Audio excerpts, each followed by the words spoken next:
जय गुरु जी महाराज, जय गुरु जी साध संगत जी। शुक्राना गुरु जी महाराज मट्टी नंबर सेवादार टीम एक बार फिर आप सबका स्वागत करती है। आज हमारे बीच में ब्लड संगत सुमेधा आंटी जी उपस्थित हैं, जो कि संगत शेयरिंग करेंगी। सेशन को इनिशिएट करने के लिए गुरु जी की संगत अन्य शेयर संगत जी से रिक्वेस्ट करूंगा, प्लीज सेशन को आगे बढ़ाएं। Over to you Anil uncle. जय गुरु जी। जय गुरु जी अंकल। जय गुरु जी संगत जी।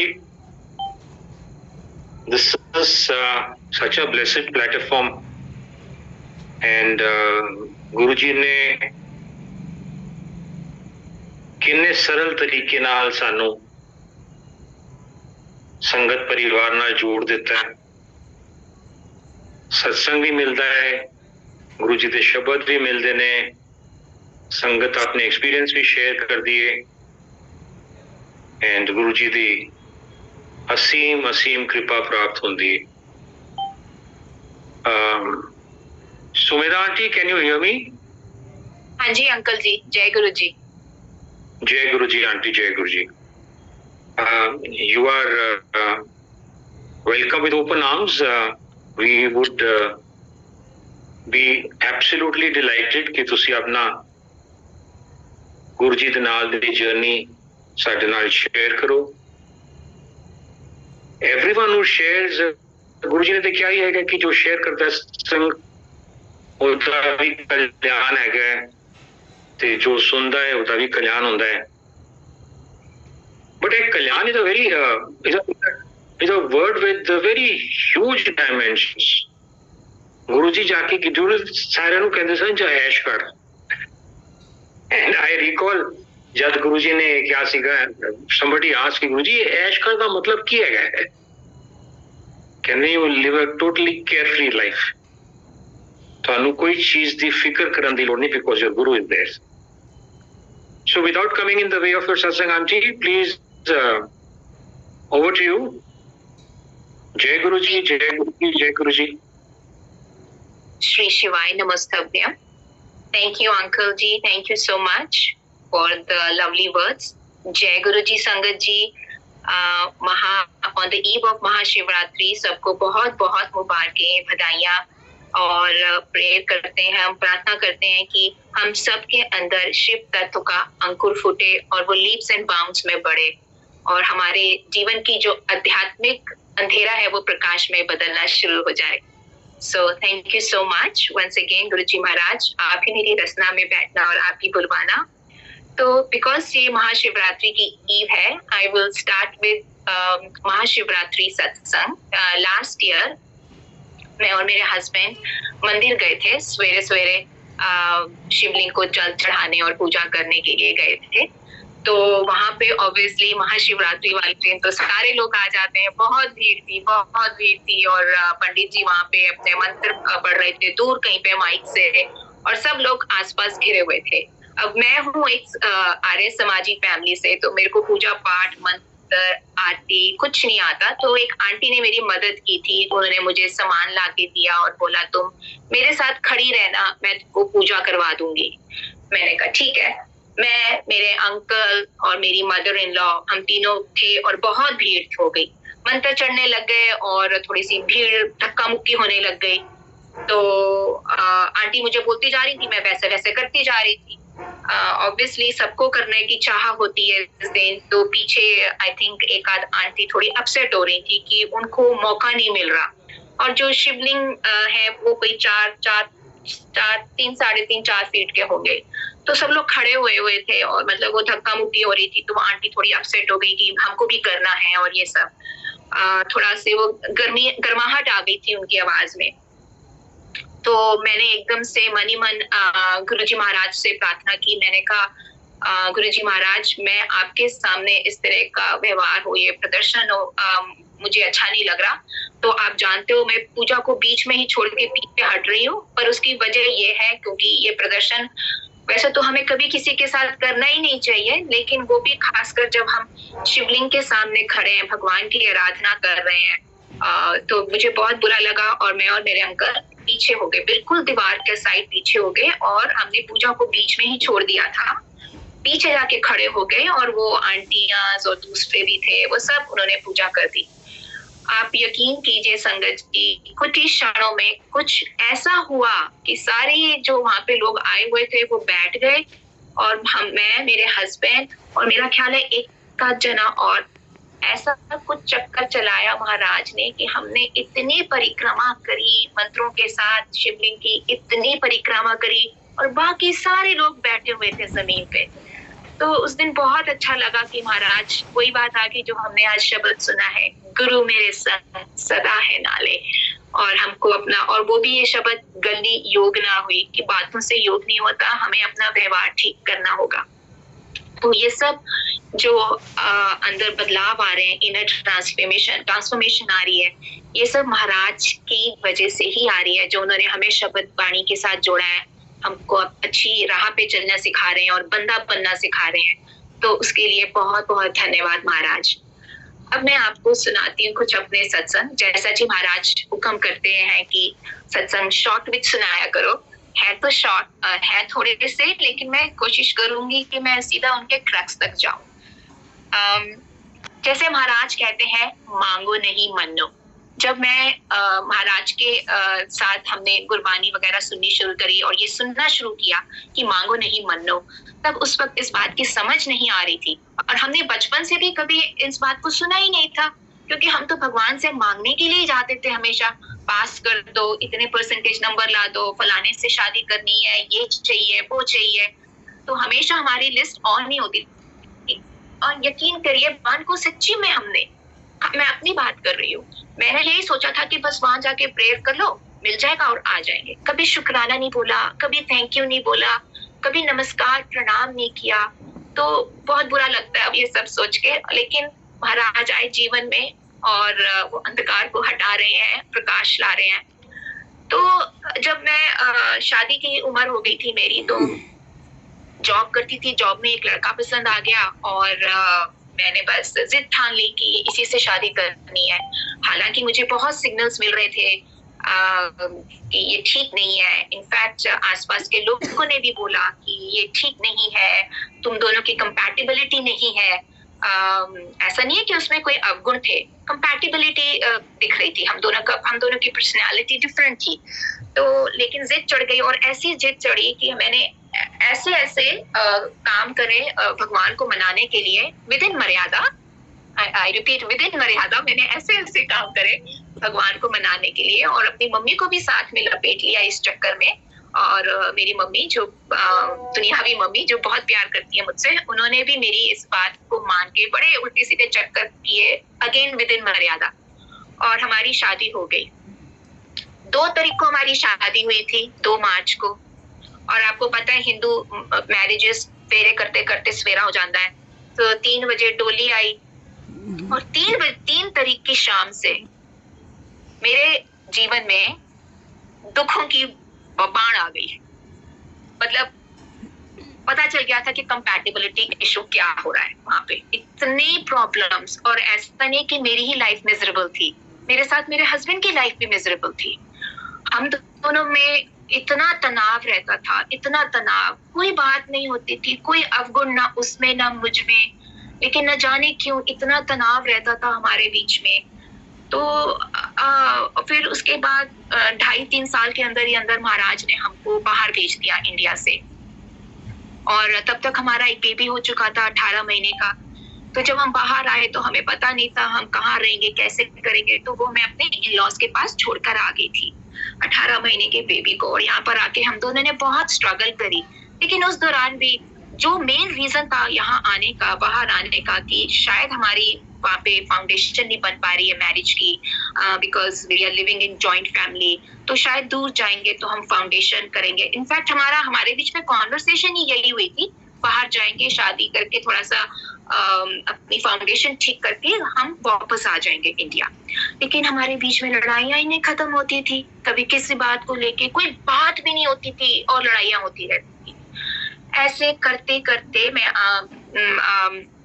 लॉन्ग स्टोरी शॉर्ट, दूसरा बच्चा भी हो गया, तब भी शांति नहीं आई। ऐसे करते करते कोई 25-26 साल हमारे शादी में ऐसे ही निकल गए, ups and downs, roller coaster, बड़ा तनाव रहता था, बहुत ज्यादा। बड़े बुजुर्गों और रिश्तेदारों की भी शायद भगवान की मर्जी नहीं होगी, कोई आया नहीं, किसी ने सुलह नहीं करवाई। हालांकि मेरे पेरेंट्स को इतना पता नहीं था, मैंने उनसे चीजें छुपा के रखी थी। पर जो बड़े बुजुर्ग पंडितों के पास जा रहे थे उस वक्त, वो भी यही कहते थे इनका डिवोर्स हो जाएगा X साल में, इतने सालों के अंदर, ये और वो। फिर जब हम तो मेरे हस्बैंड एक दिन बड़े परेशान थे और मेरी सिस्टर इन लॉ के पास अमेरिका हम गए हुए थे, तो मेरी सिस्टर इन लॉ के घर पे मैंने उनके मंदिर में गुरुजी का स्वरूप देखा। तो थोड़ा सा I will take a step back, I forgot to mention my mom is Guruji Maharaj के साथ जुड़ी हुई है 2007 से। तो वो हमें बहुत सालों से मुझे कहती रहती थी कुछ चला कर गुरुजी के सत्संग पे। तो मैं कहती थी मम्मी मैं तो सीधा ना गॉड से बात करती हूँ, मैं बीच में एजेंट से बात नहीं करती हूँ। और ऐसे बोला करती थी मम्मी को। मैं मानती थी भगवान होता है, मैं उस फोर्स को मानती थी। मैं आर्य सामाजिक कल्चर में बड़ी हुई हूँ, तो मेरे लिए भगवान निराकार था, ब्रह्म था, ब्रह्मा जैसे, मतलब जो दिखते नहीं है वो थे। तो मैं यही कहती थी मम्मी मैं सीधा गॉड से बात करती हूँ, मुझको बीच में एजेंट्स नहीं चाहिए। तो फिर मम्मी चुप हो जाती थी कि भाई कल बच्चे हैं, मुंह से कुछ गलत ना निकाल दें संतों के लिए, महापुरुषों के लिए। फिर उन्होंने बहुत कोशिश करी, नहीं हो पाया। तो जब मैं अपनी सिस्टर के घर गई, वहां पे मैंने देखा, तो मैंने कहा दीदी आप भी गुरुजी को? कहती है हाँ। तो उन्होंने अपना एक आध सत्संग सुनाया। तो I was taken aback because for me my sister in law, I look up to her, like I really admire her. तो मैंने जब दीदी को देखा कि गुरुजी का स्वरूप, और मेरे हस्बैंड ने भी उनसे पूछा कि आप कोई मुझे पंडित बता दो, तो दीदी कहती है तू क्यों पंडितों के चक्कर में पड़ा है, तू गुरुजी की शरण में आ जा। तो बात रफा दफा हो गई, वापस आ गए हम। और उसके बाद मेरे हस्बैंड के सेल फोन पे, फेसबुक पे गुरुजी महाराज के मैसेजेस आने शुरू हो गए। इसी दौरान हमारे बीच में बहुत प्रॉब्लम्स आ गई। एक पॉइंट ऐसे आ गया था कि ऐसा लग रहा था this is a point of no return. तो एक दिन क्या हुआ, मुझे किसी का व्हाट्सएप पे टेक्स्ट आता है। उस लड़के को मैं इंडिया में बचपन में पढ़ा करती थी। तो वो मुझे टेक्स्ट करता है, कहता है दीदी is everything all right in your life? तो मैंने भी टेक्स्ट में जवाब लिख दिया इट्स लाइफ, ऐसे करके। तो वो कहता है अच्छा दीदी मेरे घर में ना रोज सत्संग होता है, मैं आपके लिए अरदास करूंगा। मैं कहा ओके। फिर उसने अगले दिन मुझे टेक्स्ट किया। तो उसी 24 घंटे के दौरान मेरे घर की जो एनर्जी ऐसे हो गई थी, point of no return, there was a shift in the energy. और मुझे उस दिन रात को नींद नहीं आ पा रही थी। गुरुजी मुझे बार बार अपने आप को दिखा रहे थे और मैं इतनी डिस्टर्ब, क्योंकि मुझे उस वक्त पता नहीं था कि ये दर्शन रियल होते हैं। मैं कभी पासा इधर पलटू उधर पलटू, मैं बड़ी औखी हो गई थी कि क्या है, मेरे को नींद नहीं आ रही है, मुझे बार बार आ रहे हैं, बार बार अपना चेहरा दिखा रहे हैं। अब मम्मी से कुछ पूछ तो सकती नहीं थी, क्योंकि इतनी अकड़ थी उस वक्त कि पहले तो मना कर दिया था कि मैं नहीं जाऊंगी, ये वो है। और अब किस मुंह से पूछूं, तो चुपचाप मन में रखा हुआ था सब कुछ। तो जब उसका अगले दिन फोन आया, कहते दीदी कुछ फर्क पड़ा? माइंड इट, मैंने उसको कभी कुछ नहीं बताया, इनफैक्ट उसको आज तक कुछ नहीं पता। अगर वो आज सत्संग सुन रहा हो तो बात अलग है। तो उसने जब मुझसे पूछा दीदी इज एवरीथिंग ऑल राइट, तो मैंने कहा हाँ थोड़ा सा एनर्जी में शिफ्ट आई है। और उसके बाद फिर मैंने गुरुजी महाराज के बारे में थोड़ा जानना शुरू किया, पूछना शुरू किया, और मन किया कि अब सत्संग जाना है। तो सत्संग पे कोई समझ नहीं आ रहा था, सत्संग इनविटेशन नहीं आ रहे थे, क्योंकि तो फिर किसी इंडिया में किसी मेरी फ्रेंड ने मुझे किसी से कांटेक्ट कराया किसी ग्रुप में, और उस ग्रुप में किसी आंटी ने एक सत्संग का इनविटेशन डाला, और मैंने फटाफट उसको जंप करके बोला मैं और मेरे हस्बैंड आएंगे। अमृत वेला सत्संग था वो, और मन में दुखी भी हो रही थी, क्योंकि उस वक्त कोविड पीक पे जा रहा था, तो लग रहा था शायद लॉकडाउन हो जाएगा, और वही हुआ, लॉकडाउन हो गया। अब मैं गुरुजी से बोलूं गुरुजी मेरे को तो नहीं पता, आप यहाँ तक मुझे लेकर आए हो, अब I want to attend this satsang, I don't know what you do. Aunty ने कैंसिल तो सत्संग कर दिया था, but within couple of minutes aunty texted me directly, individually private message करती हैं, और आंटी बोलती हैं कि मैं हैंड पिक कर रही हूँ सत्संग को, और I would like you to come on the satsang. Aunty से कभी बात नहीं हुई, कभी देखा नहीं, कभी मिली जुली नहीं, तो हम बहुत खुश। हमने पूछा भी क्या करते हैं, कैसे करते हैं, मैं कुछ लाऊं, चढ़ावा वगैरह कोई आइडिया नहीं था, तो आंटी ने थोड़ा सा एजुकेट किया। फिर मैंने अपनी मम्मी को बताया कि ऐसे मैं सत्संग पे जा रही हूँ। तो मेरी मम्मी कहती है अच्छा तू जा रही है ना, तू वहां जाके ना माफी मांग लेना, क्योंकि तूने बड़ा अंट शंट बोला है गुरुजी को। मैंने कहा अच्छा। मैंने अंट शंट ऐसा तो कुछ नहीं बोला था, बस मैं सिर्फ यही बोलती थी कि हम सीधा गॉड से डायरेक्ट करूंगी। मैंने मतलब ऐसे अपशब्द कभी नहीं बोले महाराज को। ये भी उनकी कृपा है, थैंक यू।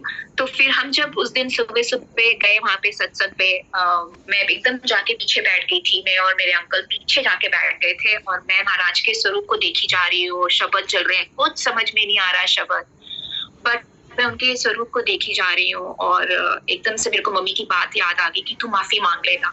तो मैं उनके स्वरूप को देख के मैं बोल रही हूँ कि गुरुजी महाराज मुझसे गलती हो गई थी, मुझे पता नहीं था, मुझे अभी भी कुछ नहीं पता, आपने मुझे माफ कर दिया ना। तो मैंने ये सेंटेंस खत्म ही किया था, पीछे से जो होस्ट आंटी है वो मेरे शोल्डर पे टैप करती है और उनके हाथ में लंगर भोग था कि आप गुरुजी महाराज को भोग लगाओ जाके। जैसे कि मैंने पहले बताया, मेरे को तो ABCD भी नहीं आती इन पूजा पाठों और रिचुअल्स की। तो मैंने कहा आंटी कैसे करना है, मुझे कुछ नहीं पता। And I was wearing jeans, right. मुझे जैसे मैंने कहा बिल्कुल ही दिमाग ही नहीं था, अभी भी नहीं है पर पहले से थोड़ा सा बेटर है। तो आंटी कहती है कोई बात नहीं, मैं तुमको लेके जाती हूँ, आगे जाके सब समझाती हूँ, चलो मेरे साथ। तो मैं उनके साथ आगे गई महाराज की गद्दी के पास। उन्होंने मेरे को सब समझाया, थाल रखवाई, मत्था टिकवाया और मैं जाके पीछे बैठ गई। And I felt very good, I felt extremely good कि वाओ ये क्या हो गया। और बहुत अच्छा सा एकदम मेरी vibrations were like on the peak. फिर सत्संग करने के बाद वहां पे जब शब्द वाणी खत्म हुई, लोगों ने सत्संग सुनाया तो बड़ा अच्छा लगा। मैंने कहा यहाँ पे तो कितनी अच्छी अच्छी बातें होती हैं, यहाँ तो फेथ मल्टीप्लाई हो रहा है। और फिर हम बाहर निकले तो मेरे हस्बैंड मुझसे पूछते हैं तूने क्या जाके उनसे पहले बात करी थी अंदर। मैं कहा मेरे को तो कुछ पता ही नहीं था, मेरे को तो ये भी नहीं पता था कि ये होस्ट आंटी है। तो गुरुजी महाराज ने ऐसे किया, पर I told him what happened कि मैं ऐसे कॉन्वर्सेशन कर रही थी महाराज के साथ, बस दैट वाज इट। बस उनकी शरण में मैं पहुंच गई हूँ, there is no turning back since that day. और इतनी कृपा है महाराज की कि मेरे हस्बैंड भी मतलब एक तरफ से हम दोनों एक दूसरे के स्पिरिचुअल पार्टनर्स हैं, फ्रेंडशिप जैसे हो गई है। और कैसे एकदम से उनकी आंखों से मेरी आंखों से चश्मा उतरा कि what were we doing, why we were fighting for nothing. And you know उसके बाद everybody in the family is so happy now. इस 2 मार्च को हमने 29th मैरिज एनिवर्सरी अपनी कंप्लीट करी है। So this is all because of Maharaj. कहते हैं ना कि भगवान तुम्हारी डेस्टिनी में जो कुछ लिखे गुरु तुम्हारे लेख बदल देता है। I am that prime example. मेरे गुरु ने मेरे लेख बदले हैं, क्योंकि मेरे को लोग एस्ट्रोलॉजर्स ने बोला था आप दोनों का डिवोर्स है, लेकिन मेरे महाराज ने हम दोनों के लेख बदल दिए। Thank you, thank you, thank you मालिक, थैंक यू सो मच। महाराज मुझे लगता है हमेशा से ही मुझे मॉनिटर कर रहे थे। आई एम टोटली कन्विक्शन के साथ मैं कह सकती हूँ इस बात को, क्योंकि बहुत सारे सत्संग इंडिया में भी हुए, लेकिन उस वक्त पता नहीं था कि ये सत्संग होते हैं। इनफैक्ट अभी रिसेंटली मैं और मेरे हस्बैंड बात कर रहे थे, आई एम सॉरी मैं सीक्वेंस में नहीं हूँ, I am all over the place. मैं अपने हस्बैंड से उस दिन ऐसी बात करती, क्योंकि हम जब सुनते हैं ना पुरानी संगत के सत्संग तो मन में ऐसे आता है हम क्यों नहीं थे उस वक्त वहां पर, हम दिल्ली में ही तो थे, हम दिल्ली में ही तो थे और हम दिल्ली में आना जाना भी था गुरुजी महाराज के पास, हम क्यों नहीं जा सके। तो हम अपनी अपनी थ्योरियां निकालते रहते हैं। तो मैंने अपने हस्बैंड को बोला क्योंकि मैंने अभी सत्संग सुना था, I think Usha Singh aunty का था कि महाराज ने उनको सिंगापुर भेज दिया था, तो उसमें कि उनकी शायद टाइम ठीक नहीं था तो वो बाहर भेज देते थे। तो मैंने कहा जरूर महाराज ने हमारे साथ इसीलिए ऐसा किया है क्योंकि उन्हें पता था हमारा टाइम वहाँ पे बहुत गंदा है, और अगर डिवोर्स भी हो जाता ना उसका रिपल इफेक्ट बहुत अगली होता हमारे लिए, बहुत बहुत बहुत अगली होता। तो इसीलिए शायद महाराज ने हमें बाहर भेज दिया, और जब टाइमिंग ठीक थी तो उन्होंने बोला अब आ सकते हो तुम मेरे पास। ऐसे मैं आपको बताती हूँ, मैं एक बार इंटरव्यू के लिए जा रही थी, ये आई थिंक 97 बिगनिंग की बात है शायद। मैं इंटरव्यू के लिए गुड़गांव जा रही थी, GE कैपिटल में मेरा इंटरव्यू था। आई वॉज वेरी एक्साइटेड क्योंकि उस वक्त मल्टीनेशनल कंपनीज काफी ट्रेंड में थी। तो मेरे हस्बैंड सुबह कहते हैं कि मैं नहीं जा सकता, तू अपने आप चली जाना। मैंने बस पकड़ी, तब DTC हुआ करती थी, और पता नहीं रेड लाइन कौन कौन सी पकड़ के मैं गुड़गांव तक पहुंच गई पूछ के। और बस वाला कहता है मैडम आप यहीं उतर जाओ, इससे आगे मैं नहीं लेके जा सकता हूँ आपको। तो मैं वहां पे उतर गई और वहां पे दूर दूर तक कोई था ही नहीं। ये 96 की बात है, गुड़गांव में उसने मुझे ऐसी जगह उतार दिया जो बिल्कुल ही एकदम खाली चपाट सपाट थी। तो मैं चली जा रही हूँ, पता नहीं किस डायरेक्शन में मैं जा रही थी, कैसे, तब GPS भी कहाँ होते थे, है ना। तो मैं ऐसे चली जा रही हूँ, तो एकदम से मैं क्या देखती हूँ, पीछे एक ऑटो वाला आ रहा है। उस वक्त ऑटो नहीं चलते थे गुड़गांव में। तो ऑटो वाला आया और एकदम आके मेरे पास रुक गया, कहता है मैडम आपको कहीं जाना है, बैठ जाओ मैं आपको छोड़ दूंगा। तो मैंने कहा मुझे इस एड्रेस पे जाना है, और उसने मुझे वहां पे छोड़ दिया। और मैं वहां पे डॉट 10 o'clock पहुंची हूँ। आई थिंक उस टाइम मेरा इंटरव्यू था, और वो चला गया, पैसे दिए मैंने उसको, वो चला गया। फिर जाके मैंने घर में अपनी मम्मी को बताया। मैंने कहा मम्मी पता नहीं वो ऑटो वाला कहाँ से आ गया था, गुड़गांव में तो ऑटो भी नहीं चलते हैं, और मेरे को डर भी नहीं लगा। यूजुअली हम लोग कितना डरते थे उस वक्त, क्राउडेड बस में चढ़ने में भी डरते थे, ये तो एकदम। तो फिर उस वक्त साईं बाबा के रूप में गुरुजी हाथ थामा हुआ था। तो मेरी मम्मी कहती है वो साईं बाबा थे। मैंने कहा अच्छा चलो thank you so much. And पूरी कन्विक्शन के साथ मुझे यही लगा, क्योंकि जो हुआ था वो it was unbelievable. And sure enough वो जॉब तो मुझे मिलनी ही थी, क्योंकि महाराज जो आए थे मेरे रेस्क्यू पे। सो आई गॉट दैट जॉब। फिर उसके बाद मैं आपको अपना पहला बड़े मंदिर का इंसिडेंट बताती हूँ। बड़े मंदिर जब हम पहली बार जा रहे थे, तो मेरे हस्बैंड पहले ही चले गए थे और मैं बाद में उनको ज्वाइन कर रही थी इंडिया में। तो जब वो गए, मैंने उनसे फटाफट पूछा, मैं कहा हाउ वाज इट। तो कहते हैं सुमेधा तुम अंदर जाते हो ना, यू गेट टोटली ब्लैंक। तो उन्होंने मुझे ना पूरा नरेशन दिया कि हाउ ही फेल्ट मंदिर में। तो जब मैं पहुंची, तो जैसे जिस दिन मैं पहुंची थी उसके अगले दिन ही मैंने कहा मुझे बड़े मंदिर जाना है, और हस्बैंड ने सब कुछ अरेंज करके रखा हुआ था, टैक्सी वगैरह। तो हम लोग जा रहे थे और मेरे हस्बैंड मुझे बता रहे थे अच्छा ये जो राधा स्वामी के साथ जो पार्किंग है, कहते हैं देखना हमको यहाँ उतार देंगे, हमें ना यहाँ से पैदल जाना है या शटल लेनी है। लेकिन सेवादार कहते नहीं जाते जाओ। तो हम चले गए। फिर टी पॉइंट पे हमको लगा कि हमको उतार देंगे, पर टी पॉइंट पे भी सेवादार कहते नहीं अंदर जाओ। तो अंदर गए, तो अंदर जो पार्किंग है मंदिर के पास, हमें लगा वहां उतार देंगे, पर वहां पे भी नहीं रुकनी थी कार। तो वो कार सेवादार कहते हैं नहीं वहां पे आगे जाओ। तो वो थोड़ा सा वो जो बेंड होता है बिल्कुल जुत्ती घर की सीढ़ियों के पास जाके ना कार रुक गई, टैक्सी रुक गई। और मैं एक शब्द बार बार ना प्लेन में सुन रही थी, एक तकिया भरोसा तेरे चरणों का। तो जब जैसे ही मैं उतरी और एक वो शब्द चल रहा था, एक तकिया भरोसा तेरे चरणों का, और झरझर आंसू ना रुके। उसके बाद जुत्ती घर से इतनी खुशबू, इतनी fragrance, and I was bowling my eyes out, बिल्कुल छलियों की तरह रोना नहीं बंद हो रहा था। मैं सिर नहीं उठा सकी, मुझे इतनी एम्बैरेसमेंट हो रही थी कि मैं इतना रो रही हूँ। फिर अंदर गई, अंदर जाके बहुत सुंदर दर्शन हुए महाराज के, इतने प्यारे दर्शन। पता नहीं कैसे एक सेवादार अंकल कहते हैं आप यहीं पे रुक जाओ। तो मैं वहां पे 5-10 मिनट बैठी। उस वक्त रुकने नहीं देते थे, सीधा चलने को बोलते थे, क्योंकि कोविड के बाद ही एकदम से खुला था। तो वहां पे 5-10 मिनट सेवादार ने गुरुजी के हुक्म से मेरे को रुकने को बोला। तो वहां पे शुक्राना किया महाराज का। फिर उसके बाद जैसे ही हम अंदर लंगर घर गए, जो कि बंद हो चुका था उस वक्त प्रिकॉशनरी मेजर्स पे, पर हमको चाय प्रसाद मिली और महाराज का हुक्म आया किसी सेवादार से कि दुगड़ी चलना है। तो हम दुगड़ी जाने के लिए भी तैयार हो गए, और वहां पे हमको भी बहुत अच्छे दर्शन दिए महाराज ने। और रोज उन्होंने बुलाना किसी ना किसी बहाने से महाराज ने बड़े मंदिर, जब बड़े मंदिर जिस दिन खुला रहता था महाराज हमको रोज बुलाते थे। और ऐसे ही एक दिन किसी सेवादार ने मेरे हाथ में श्री शिव पुराण रख दी कि ये आपके लिए है, आप इसे पढ़ा करो। तो इट्स अ ब्लेसिंग फ्रॉम गुरुजी महाराज, बेअंत शुक्राना। क्योंकि एक आंटी मुझे ना रोज इंडिया से फोन करके बोलती थी शुरू में, तब मैं अगेन उनसे मिली नहीं हूँ, कि आंटी आप शिव पुराण पढ़ा करो। तो मैं एक छोटी सी शिव पुराण यहाँ से ले आई थी, लेकिन जब बड़े मंदिर गई तो महाराज ने मुझे वो शिव पुराण ब्लेस कर दी सेवादारों के through. Thank you so much, बेअंत शुक्राना। कोई 2 साल की पहले की बात है। मेरे मम्मी पापा की 50th मैरिज एनिवर्सरी थी, तो दे वर गेटिंग रीमैरिड। तो हम लोग जा रहे थे उनके पास। सुबह का वक्त था, मैं ड्राइव कर रही थी, मेरे हस्बैंड साथ में सो रहे थे और पीछे एक और संगत आंटी थी। तो हम जा रहे थे और it was a long weekend, मौसम बहुत अच्छा था और पता नहीं कैसे मुझसे ना स्पीडिंग हो गई और मैं पीछे एकदम से क्या देखती हूँ थोड़ी देर में कि पुलिस की ना लाइट ब्लिंक हो रही है। और जैसे ही मैंने उस लाइट देखा, मैंने कहा ओह शिट। मैंने गाड़ी को फटाफट साइड पे रख दिया, राइट मैं कॉर्नर आ गई एकदम से राइट शोल्डर पे। और जब मैंने डैशबोर्ड पे देखा पुलिस की कार को देखने के बाद पीछे, तो वो मेरी स्पीड थी 155। तो मैं बहुत घबरा गई, मतलब बचने की कोई चांस ही नहीं थी।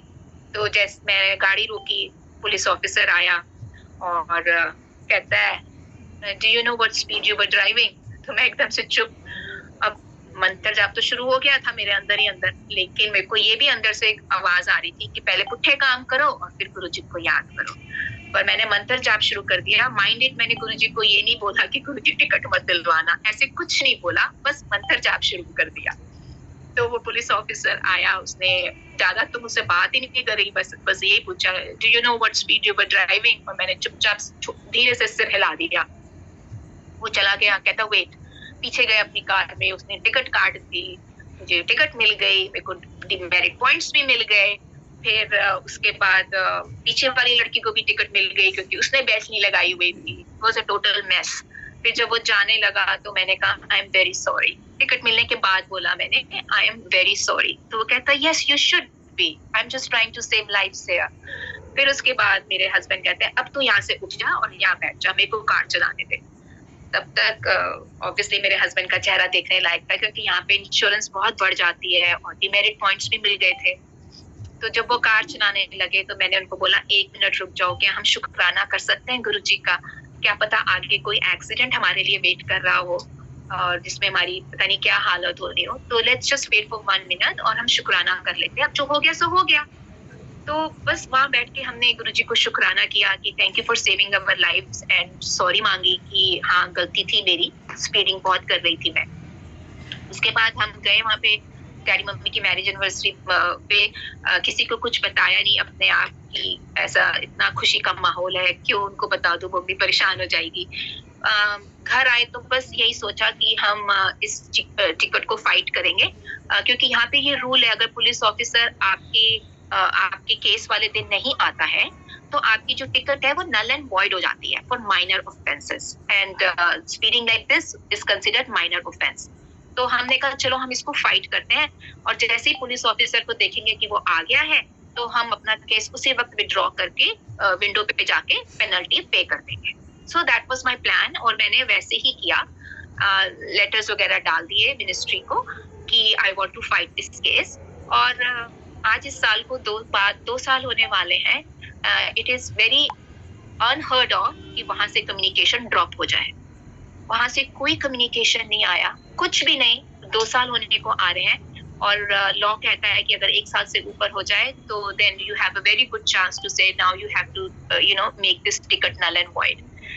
So what I'm trying to say here is not that we have to do speeding and then Guruji ka mantra. No, not at all. In fact, we have to behave. मेरी तेरे गलती मत करो क्योंकि हम अब गुरुजी की संगत है। और गुरुजी महाराज ने उस दिन मेरे को दिमाग में डाल दिया कि अगर तुझसे काबू में नहीं आती गाड़ी तो क्रूज पे चला लिया कर, अगर स्पीडिंग एकदम से बढ़ जाती है। तो वो दिन गया और आज का दिन I behave my self on the road. Cruise में गाड़ी चलाती हूँ जितना हो सके, स्पीडिंग करते हुए घबराती हूँ। लेकिन उन दौरान पता है क्या हो रहा था, मेरे को बड़े ड्रीम्स आ रहे थे। मेरे को एक बार ड्रीम आया कि मैं दोबारा से गाड़ी स्पीड कर रही हूँ और मेरे को एक लेडी ऑफिसर ने पकड़ा है और वो मुझे कहती है do you know what speed you were driving. तो मैंने कहा no I was not speeding. कभी क्या होता है उसका फोन बज जाता है, ये ड्रीम में हो रहा है। उसका फोन बज जाता है और वो फोन उठाती है तो वो ना पंजाबी में बात करने लग जाती है फोन पे। तो मैं सपने में मैं सोच रही हूँ, मैंने कहा ओए ये तो देसन है। और फिर मैं उसकी ना नेम प्लेट को देखती हूँ तो उसपे ना नेम जो होता है टैग जो लगा होता है ना नाम का यूनिफॉर्म पे, उस पे लिखा होता है जसलीन कौर। मैंने कहा ये तो देसन है। तो उसके बाद वो फोन रखती है, जब पंजाबी में बात कर लेती है तो फोन रखती है, कहती है ओके गो। तो मुझे टिकट नहीं देती और मैं आ जाती हूँ। तो वो जो संगत आंटी मेरे साथ थी, मैंने उसको अपना ड्रीम सुनाया, तो वो कहती है आंटी मेरे को लगता है जो जज होगी ना ट्रायल पे वो पंजाबन होगी और हमारी टिकट ना वॉइड हो जाएगी। मैंने कहा इट्स हाईली इम्पॉसिबल, क्योंकि वो एरिया बहुत ही ज्यादा गोरों का है, वहाँ पे एक देसी भी नहीं मिलेगा, लेट अलोन की जज वहाँ पे देसन हो। ऐसे ही दूसरा भी एक बार फिर से सपना आया कि दोबारा से मुझे किसी कॉप ने पकड़ लिया है और वो कहता है यू वर स्पीडिंग। मैं कहा no I was not speeding. तो कहता है okay I will sit with you, now you drive. मैं कहा ओके, मैं ड्राइव करती हूँ, I was not speeding, then he let me go. तो 2 सपने ऐसे मेरे आए और फिर मैं एडिसन के मंदिर गई थी। एडिसन के मंदिर गई हूँ मैं न्यू जर्सी में, तो वहां पे एक आंटी सत्संग सुनाती है अपना, ये वन आफ्टर अनदर ऐसे ही होता जा रहा था, बहुत ही शॉर्ट स्पैन ऑफ टाइम में ये सब चीजें हो रही थी। वो आंटी सत्संग सुनाती हैं कि एक उनकी BMW चोरी हो गई थी और फिर गुरुजी मतलब बिल्कुल ब्रांड न्यू थी, फिर गुरुजी ने उनको सपने में दिखाया कि उनकी BMW का बहुत बुरी तरह एक्सीडेंट हो गया है और उनकी टिकट्स, उनको जो टिकट्स मिली थी वो वॉइड हो गई है। तो दैट्स ऐसे ही कुछ उन्होंने बताया अपने सत्संग में। तो कभी कभी एक कोई चीज ऐसी होती है जो एकदम से दिल को छू जाती है ना, वो चीज मेरे दिल को एकदम से छू गई। मैंने कहा ये मेरे कानों में पड़ रही है बात, तो क्या पता मेरी भी टिकट नल एंड वॉइड हो जाए, जबकि उस वक्त ऐसे लग रहा था it's not at all possible, क्योंकि मिनिस्ट्री कभी एरर के स्कोप नहीं होते यहाँ पे। तो और फिर आंटी को वो कार मिल गई और वो आंटी को जब वो कार मिल गई तो वो बहुत ही बुरी हालत में थी क्योंकि उसका एक्सीडेंट हुआ था। तो जो गुरुजी महाराज ने उनको सपने में दिखाया था वो सही हुआ। तो हमने भी फिर यही इंटरप्रिटेशन किया बाद में, जब अब 2 साल होने को आ रहे हैं, कि वो महाराज ने हमको ड्रीम में ही बता दिया था कि शायद कुछ भी जो भी उनका इंटरनल मैटर होगा, जो भी है, हमारी टिकट नल एंड वॉइड हो चुकी है, बस ऑफिशियली वो चीज रहनी बाकी है। So again what I was trying to say कि हमें हर हालात में महाराज का शुक्राना करना चाहिए, क्योंकि that is the best scenario for us. चाहे वो जितने मर्जी माड़े लगे हमको, ये सोच के चलो, ये समझ के चलो पूरे कन्विक्शन के साथ कि that is the best possible scenario for us. शुक्राना गुरुजी महाराज, शुक्राना। गुरुजी कहते हैं कि मेरे को अगर एक बंदा भी आए तो सारे ब्लेस्ड हो जाते हैं। तो मैं उसका फैमिली में सारे ब्लेस्ड हो जाते हैं। मैं उसका एक एग्जांपल बताती हूँ आपको सत्संग। मेरा ब्रदर जब कनाडा में आया तो ही वो स्ट्रगलिंग, IT में है, उसको जॉब नहीं मिल रही थी और वाइफ टीचर है, वाइफ ने सारा घर का उठा रखा था, फाइनेंशियल मतलब जो भी है, मम्मी डैडी भी साथ रहते थे और बच्चे भी थे। तो मेरे भाई को जॉब नहीं मिल रही थी और वो इतना डेस्परेट हो गया था कि वो लेबर जॉब करने को भी तैयार हो गया था और वो गया भी इंटरव्यूज पे, लेबर जॉब के इंटरव्यूज के लिए, पर उसको नहीं दी जॉब क्योंकि ओवर क्वालिफाइड था। फिर उसका एक दिन क्या हुआ, रात को वो बेसमेंट में रहते थे क्योंकि स्टार्टर्स थे ना, नए नए आए थे, तो बेसमेंट में थे, रात को जा रहा था नीचे कुछ करने के लिए, उसका पाँव ट्विस्ट हो गया, एंकल ट्विस्ट हो गया। और जैसे ही उसका एंकल ट्विस्ट हुआ ना, बहुत जोर की कड़क से आवाज आई और हमको उसी वक्त पता चल गया था कि जो उसकी वो बोन होती है, जो एड़ी की होती है, वो टूट गई है। और एक दिन पहले ही उसका हेल्थ कार्ड आया था। वो भी देखो महाराज की कितनी कृपा है, क्योंकि अगर वो हेल्थ कार्ड ना आता तो वो कहाँ से पैसे लाते मेडिकल वगैरह ये सब करने के लिए। तो उसको हॉस्पिटल लेके गए, उसकी मेजर सर्जरी हुई, उसको आयरन की रॉड डाली है पाँव में और वो कम से कम 6 महीने बेड पे उसको बोला था। तो वो डिप्रेशन में चला गया कि पहले तो मुझे जॉब नहीं मिल रही थी, अब मैं और अपनी वाइफ के ऊपर बर्डन बन गया हूँ, पलंग पे लेटा रहता हूँ, वहाँ पे मेरी मम्मी सेवा कर रही है, पापा सेवा कर रहे हैं और मेरी वाइफ सब कुछ कर रही है। तो उसको थोड़ा ना डिप्रेशन में जाने लग गया था वो। तो एक दिन उसको हमने बोला तू प्रोफाइल बनाने तो शुरू कर। तो उसने ना लिंक्डइन में प्रोफाइल बनाया, फिर उसको लिंक्डइन में किसी लड़के से बातचीत शुरू हो गई उसकी, वो दोनों व्हाट्सएप पे बात करने लग गए। बात करते करते Varun opened up, my brother opened up और उसने सारा सिचुएशन बताई। तो वो लड़का इंडियन था और वो बैंक ऑफ कनाडा में काम करता था, जो कि एक फेडरल गवर्नमेंट जॉब है और वो सिर्फ सिटीजन्स को मिलती है यहाँ पे जॉब। तो उसने बोला कि मैं वरुण अपनी शादी कराने के लिए इंडिया जा रहा हूँ और I want you to take my job, और मेरी चांसेस, मेरे को लगता नहीं है कि मैं वापस आऊंगा इंडिया से, मैं वहीं पे वापस रह जाऊंगा। तो मेरे ब्रदर ने इंटरव्यू वगैरह दिया, he got selected, minded again कि वो सिटीजन नहीं था और उसको आए हुए यहाँ पे कोई 7-8 महीने ही हुए थे। उसको वो जॉब मिल जाती है टेम्परेरी बेसिस पे और धीरे धीरे उसकी जॉब परमानेंट कर देते हैं। धीरे धीरे उसको प्रमोट भी कर देते हैं। उसकी 2 बार प्रमोशन हो चुकी है फेडरल गवर्नमेंट जॉब में। तो ये है हमारी महाराज की कृपा। बस हमें सरेंडर करने की देरी है। जैसे कि अनिल अंकल ने भी शुरुआत में कहा था कि we just have to go with the flow, और बस मौजी देखो फिर उनकी। हमको बस अपना दिमाग और इंटेलिजेंस उनके चरण कमलों में रख देना है। जब हम इस घर में आए थे, ये जहाँ पे हम रह रहे हैं, इसका भी बहुत ही खूबसूरत सत्संग है। जिस घर में हम पहले रहते थे, फॉर सम रीजन मेरे हस्बैंड को वहां से चेंज करना था। तो वो मुझे बार बार कहते थे कि सुमेधा घर चेंज करना है, घर चेंज करना है। और मैं बोलती थी कि मैं नहीं कर सकती बार बार पैकिंग और अनपैकिंग, मेरे को नहीं करना। ऐसे करते करते कोई 1.5 साल निकल गया होगा। तो एक दिन मैं और मेरे हस्बैंड ग्रोसरी के लिए जा रहे थे, तो यहाँ पे हमने बिल्डर्स को देखा कि मॉडल होम बना हुआ है। तो वो मुझे कहते हैं अच्छा एक बार अंदर जाके देख लेते हैं। मैं ये नहीं कह रहा कि खरीदते हैं, बस जाके देख लेते हैं। तो उन्होंने कार को बीच में से मोड़ के यहाँ पे मॉडल होम में लेकर आए, घर दिखाया। और मेरे पीछे पीछे ना एक आदमी चल रहा था। तो उस वक्त मेरे बच्चे छोटे थे, तो मैं जहां भी जाती थी तो मेरे दिमाग में यही रहता था कि मेरे बच्चों को स्कूल से कोई पिकअप एंड ड्रॉप कर सकता है क्या। मैं ऐसा नेबरहुड देखती थी। तो जब वो अब हमको घर पसंद आ गए। वो देखो कैसे करामात महाराज की। हम तो सिर्फ अंदर घुसे ही थे, लेकिन हमको layout everything it checked off on our wish list. तो मेरे पीछे पीछे वो अंकल आए जा रहे हैं। तो मैं सलील अपने हस्बैंड को फुसफुस करके बोल रही हूँ, ये हमारे पीछे पीछे आ रहे हैं, इसका मतलब इनकी भी वही सिचुएशन है जो हमारी है, बच्चों वाली। तो मैं ना इनसे बात इनिशिएट करती हूँ और देखती हूँ कि भी इनके भी बच्चे छोटे हैं, फिर हम कार पूलिंग कर लिया करेंगे। तो मैं जाती हूँ, मैं उनको उनसे बात करती हूँ। मैंने कहा आपके भी बच्चे छोटे हैं? वो कहते हैं नहीं जी मेरे बच्चे छोटे नहीं है, मेरे बच्चे तो बहुत बड़े बड़े हैं। मैंने कहा अच्छा, फिर देन दैट्स इट। पर लेकिन वो हमारे साथ चलते रहे। फिर उन्होंने हमको लॉट भी बोला, रेकमेंड किया कि आप ना ये लॉट लो। मैंने कहा हमको वो लॉट अच्छा लगा जो उन्होंने रेकमेंड किया हमको। फिर हमारी जब सेल्स कल से बात हो रही थी, तो हमने कहा अच्छा हम एडवांस दे देते हैं, आप पेपर्स ले आते हैं। तो वो कहती है आपको एडवांस अभी देना पड़ेगा because these are selling like hot cakes. तो मेरे हस्बैंड को एकदम से ध्यान आया कि गाड़ी के ग्लव बॉक्स में चेक बुक पड़ी हुई है। वो फटाफट चेक बुक लाके थोड़ा सा डिपॉजिट देके कहते हैं हम जा रहे हैं घर, पेपर्स लेकर आएंगे।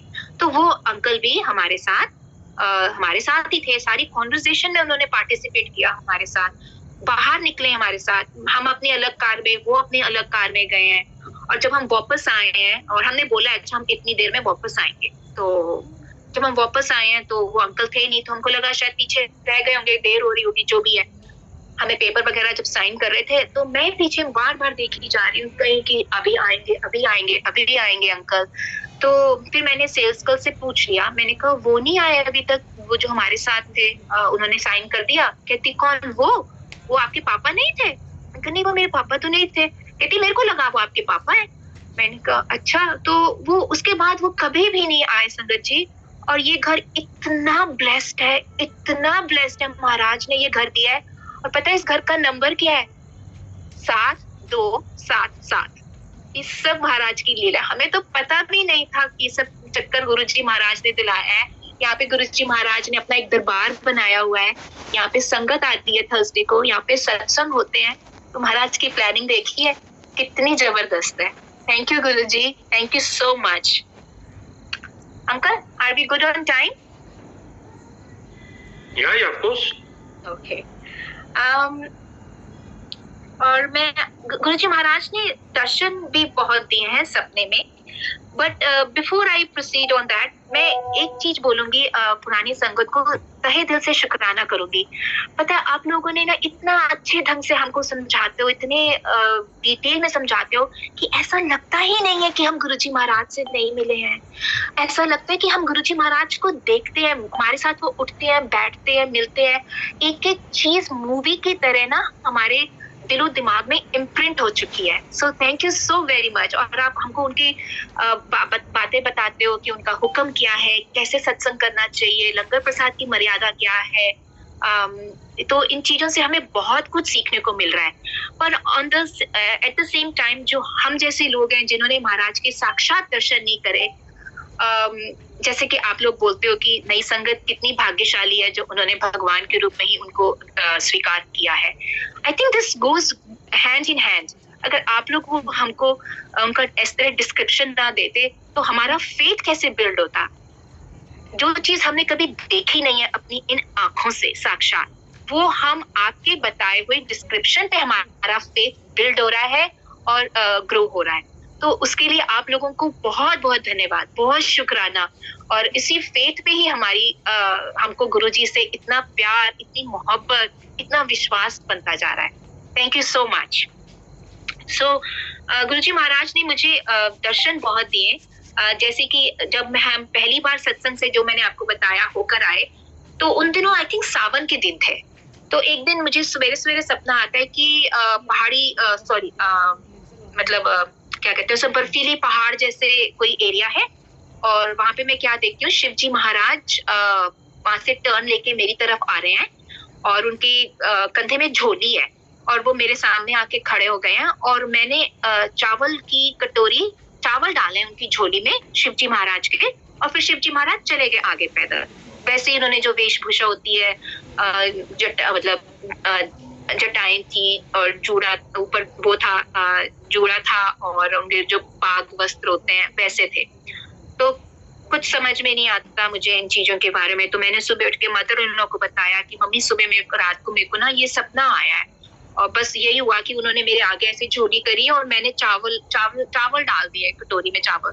तो मम्मी कहती है ये तो सावन के दिन है, ये सपना तो बहुत अच्छा है, but I don't know what it meant. Mummy ने भी कुछ नहीं बोला, but I felt good about it, क्योंकि महाराज के साथ ऐसे लग रहा था जैसे फाइल खुल रही है या खुल चुकी है। ऐसे ही महाराज ने एक बार और दर्शन दिए कि वो अंतरिक्ष में, ब्रह्मांड में शिवलिंग के ऊपर से उड़ते हुए आए हैं, और मेरी मम्मी भी मेरे साथ हैं, और मैंने जैसे ही दरवाजा खोला, वो लाइट एकदम, उन्होंने अपने लाइट वाले दर्शन दिए, और उसके बाद वो बैठे हैं, और उन्होंने मुझे कुछ चिट्ठी पे मुझे लिख रहे हैं, कहते हैं तो इसको ना एदा पाठ कितना कर।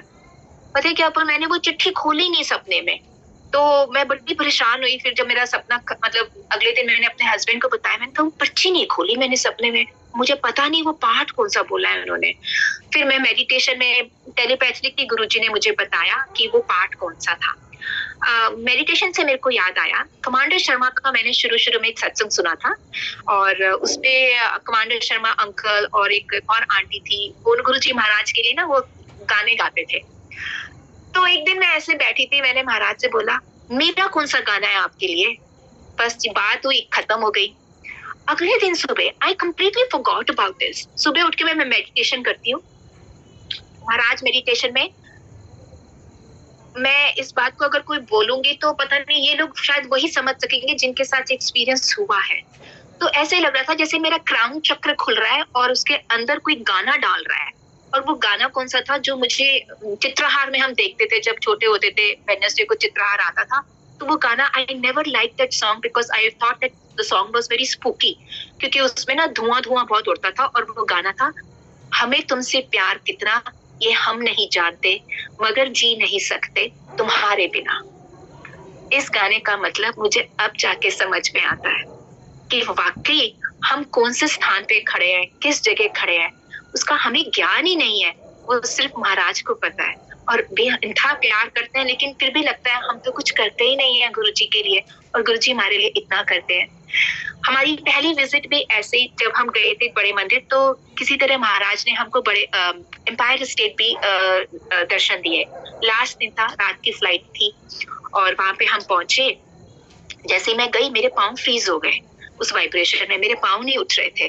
तो एक अंकल थे, कहते हैं आंटी चलो ना, तो मैंने उठाया, पाँव बहुत भारी सा हो गया था पाँव। And I belong to defence background, तो वो मैं इसलिए बोल रही हूँ क्योंकि हम डिसिप्लिन के हिसाब से, तो मैंने क्या किया, बैग को अपने पर्स को बीच में ही फेंक दिया, which is unlikely of me, क्योंकि ऐसा करते नहीं, मतलब। तो अंकल ने मुझे बोला आंटी बीच में क्यों पर्स फेंक दिया है, तो एकदम से मुझे होश आया। मेरे को ऐसा लग रहा था जैसे मैं होश में नहीं हूँ। मैंने कहा आई एम सॉरी अंकल, मैंने बैग उठाया, तो अंकल ने मुझे फिर गुरुजी महाराज की गद्दी के आगे बिठा दिया, और वहां पे शब्द चल रहा था उस वक्त, बानी सुनसन अमृत बानी सुनसन हो गई। सॉरी मेरे को याद नहीं आ रहे एग्जैक्ट वर्ड्स, परम गत मेरी, ये वाला था कुछ शब्द। तो प्रसाद वगैरह खाया और मैंने गुरुजी महाराज से अरदास करी। मैं कहा गुरुजी मुझे तो भक्ति करनी नहीं आती है, आप मुझे प्लीज अपनी प्रेमा भक्ति सिखा दो और मुझे अपनी मीरा बना लो। प्रार्थना करी, बाहर निकले। अंकल जी, गुरुजी महाराज के हुक्म से अंकल ने हमें कुछ ब्लेसिंग्स भी दी वहाँ पे, दिव्य आभा बुक दी और अनीता आंटी ने जो स्वरूप बनाया हुआ है वो दिया हमें। और उसके बाद जब हम बाहर निकले तो हमारे साथ एक संगत आंटी थी, तो उन्होंने एक ग्रुप के बारे में बताया जो every Sunday they meet and satsang करते हैं। तो मैंने कहा और मैंने उनको बोला कि आप प्लीज मुझे भी उस ग्रुप में डलवा दो। और उस ग्रुप का नाम भी कुछ मीरा जैसे ही जुड़ता है। सॉरी, मैं ग्रुप का नाम नहीं डिस्क्लोज कर सकती अभी, बट वो मीरा से रिलेटेड है। तो मुझे ऐसा लगा जैसे गुरुजी महाराज ने देखो मेरी एकदम प्रार्थना सुनी जो मैंने अंदर बोला था, और उन्होंने मुझे ऐसी ग्रुप में डाल दिया जो कि सिर्फ गुरुजी और गुरुजी के बारे में ही बोलते हैं और वचनों पे चलने की कोशिश करते हैं। तो you know this that we felt upon visit to Empire State and बड़े मंदिर, इट्स बियॉन्ड वर्ड्स। और मैं अपने हस्बैंड से कह रही हूँ कि हम दोनों बात कर रहे हैं कि देखो गुरुजी महाराज कितना प्यार करते हैं अपनी संगत को, हम कितने गंदे हैं, पापी हैं, क्योंकि हमें पता है हमने कितने गंदे गंदे पाप किए। एटलीस्ट मैं बोल सकती हूँ, मैंने तो बहुत पाप करे हैं। तो मुझे लग रहा था कि हाय मैं कितनी पापन हूँ, एक कूड़ है मेरे अंदर, पर महाराज ने इतना प्यार दिया है। What am I doing in return? तो ये बात मैंने अपने हस्बैंड से बात की, हम क्या कर रहे हैं। तो हमने फिर अपने आप को ना, हम चले करते हैं, मैं और मेरे हस्बैंड, जैसे मैंने पहले बताया, we are spiritual partners more than husband wives. हमने कहा हम गुरु महाराज के ना हुक्म पे चलेंगे, जो उनके वचन है हम उनके हुक्म पे चलते हैं। तो जैसे थर्सडे को यहाँ पे सत्संग होता है, हमें पहले ज्ञान नहीं था सत्संग की मर्यादा कैसे होती है, लंगर प्रसाद की मर्यादा कैसे होती है। लेकिन अब उषा भाटी आंटी को सुना, सोनिया मल्होत्रा आंटी जी को सुना, उषा पसीन आंटी जी को सुना, उषा सिंह आंटी जी को सुना, और कितने सत्संग सुने लंगर प्रसाद की मर्यादा के बारे में। और बस हमने ठान लिया कि हम तो उनके हुक्म पे ही चलेंगे, चाहे कुछ भी हो जाए, कुछ भी हो जाए। तो हम वैसे ही लंगर प्रसाद की मर्यादा करते हैं, सिर्फ चाय देते हैं, गुरबानी से जोड़ते हैं और मेडिटेशन करने के लिए एनकरेज करते हैं, ध्यान लगाने के लिए एनकरेज करते हैं संगत को। और लंगर प्रसाद में भी वही 2 सब्जी, रोटी, एक मीठा और चटनी, क्योंकि उनका हुक्म है और वो हमें पालन करना है। Along the same line, इस बार जब मैं बड़े मंदिर गई थी तो हमने बाहर जाके इंक्वायरी ऑफिस में मैंने और मेरे हस्बैंड ने बोला हम दोनों यहाँ पे सिर्फ 2 हफ्ते के लिए हैं, आप प्लीज हमें कोई भी सेवा दे दीजिए इस 2 हफ्ते में। तो उन्होंने बोला अंकल मैं कोशिश करूंगा पर मुश्किल है, बिकॉज आप 2 वीक्स के लिए ही हो। तो हमने कहा कोई बात नहीं है, आप कोशिश कीजिएगा। तो हम जब अंदर बैठे हुए थे, मैं अपनी बात बता रही हूँ, मैं जब दरबार में बैठी हुई थी अंदर दर्शन कर रही थी, तो गुरुजी महाराज ने टेलीपैथिकली मुझे उनके वचनों पे चलने, एक पर्टिकुलर वचन पे चलने की सेवा दी through telepathically. It was so clear, और मुझे इतनी खुशी है इस बात की, क्योंकि मैं महाराज से बोलती थी आप दोगे ना सेवा तो करूंगी, तो मतलब अलोंग द सेम लाइंस। पर जब उन्होंने मुझे वो मन की सेवा दी है ना, आप यकीन करोगे वो दिन गया और आज का दिन, हस्बैंड वाइफ भी आपस में एक दूसरे से बात कर लेते हैं मन की, है ना, कि एक्स वाई ने ऐसे बोला, ABCD ने ऐसे बोला। हमने कभी नहीं करी उसके बाद ऐसी बातें, क्योंकि वो भी तो निंदा होती है। और जब गुरुजी महाराज का हुक्म है नो ABC, मतलब नो ABC, तो हमने उस बुक का, और वो मेरे हस्बैंड बहुत इस बात की रिस्पेक्ट करते हैं, ना वो मुझसे कुछ नहीं पूछते हैं, ना मैं उन्हें कुछ बताती हूँ जो जिससे हमारा इस वचन को प्रतिज्ञा हमारी टूटे। सो थैंक यू गुरुजी, आप ही हिम्मत दे रहे हो इस रास्ते पे चलने के लिए, आप ही इस भांडे को साफ कर रहे हो। मेरे सत्संग तो हैं और, पर मैं I am very mindful of time, क्योंकि Guruji is all about discipline and मर्यादा। तो जैसा आपका हुक्म होगा uncle. Aunty, you can carry on another 10 minutes at least. Okay No okay, issue. ठीक है uncle, thank you so much.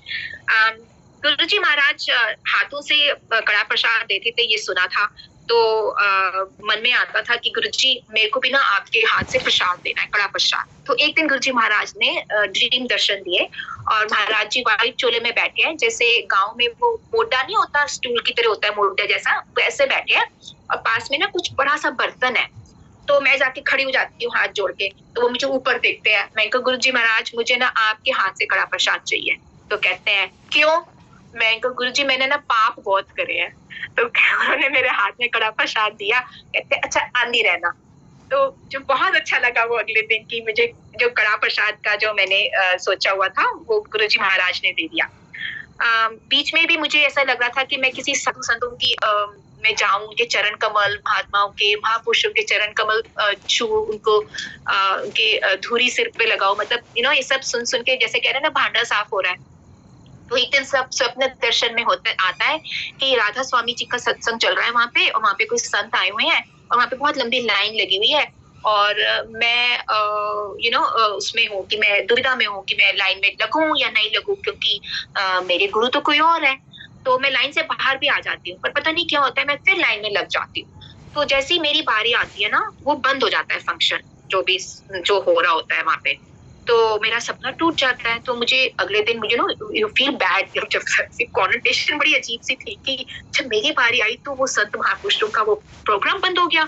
फिर मैंने तो बहुत मतलब 2-3 दिन ना मैं बड़ी किस्मत उदास थी, फियर था, और बड़ा अजीब सा फील हो रहा था।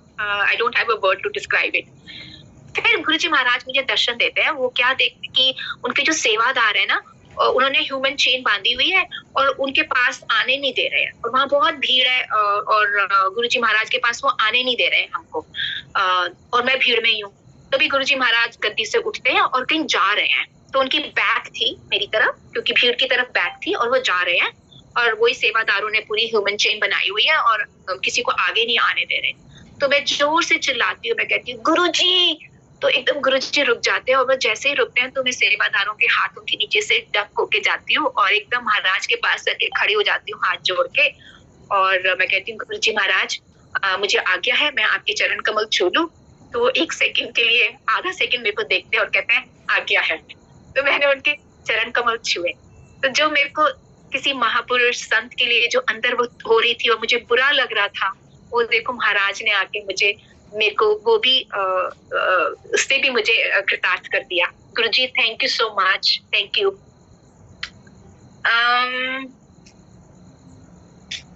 और मैं क्या बताऊं, आई थिंक मैं अभी के लिए यही विराम देती हूँ, और मुझे कुछ महाराज आगे याद भी दिला रहे हैं। So thank you so much once again. सबका बेहद शुक्राना सुनने के लिए। कोई गलती हो गई हो तो माफ कर देना, और बस महाराज से यही है कि हमको अपने वचनों पे चलने की हिम्मत दो गुरुजी, हिम्मत दो। ये भांडा साफ करके ही इस जन्म से जाना है। Thank you Guruji, love you too. शुक्राना मालिक। Thank you sangat ji, thank you uncle ji.